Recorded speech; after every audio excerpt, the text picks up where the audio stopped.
అనుకుంటున్నాను. మనతో పాటు senior journalist K Venugopal join అయ్యారు. వేణుగోపాల్ గారు నమస్కారం. నమస్కారం. వేణుగోపాల్ గారు సీనియర్ జర్నలిస్టు, వివిధ పత్రికల్లో పనిచేశారు. నాలాంటి ఎంతో మందికి గురుతుల్యులు. అంటే వేణుగోపాల్ గారు, అంటే ప్రధానంగా రాజకీయ పరమైనటువంటి అంశాలు చూస్తే ద్విముఖ పోటీకి మాత్రమే పరిమితమైంది తెలంగాణ రాజకీయం.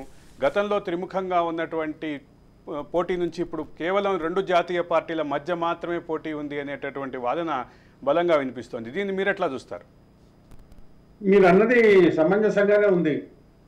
ఎందుకంటే జాతీయ ఎన్నికలు అవుతున్నప్పుడు జాతీయ సమస్యలే ముఖ్యంగా ప్రాధాన్యత వహిస్తాయి. అందులో బీజేపీ కాంగ్రెస్ మధ్యలోనే ప్రధానంగా పోటీ కేంద్రీకృతమయ్యే అవకాశాలే ఎక్కువ ఉన్నాయి.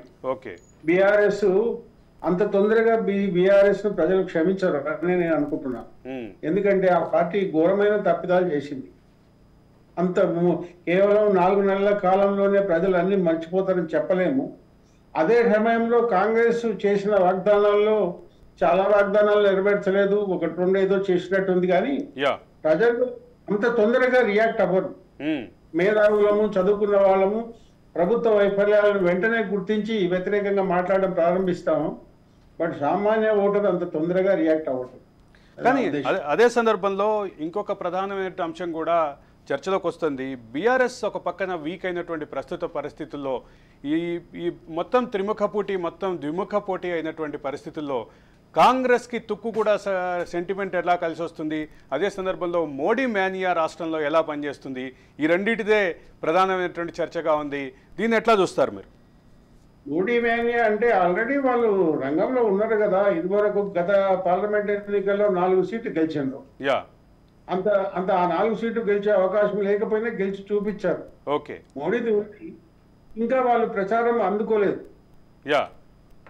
పుంజుకోలేదు. కాంగ్రెస్ పుంజుకున్న తొక్కు కూడా సభ ఒకసారి వాళ్ళకి కలిసి వచ్చింది కాబట్టి అలా తొక్కుకున్న సెంటిమెంట్ వాడుకుంటున్నారు.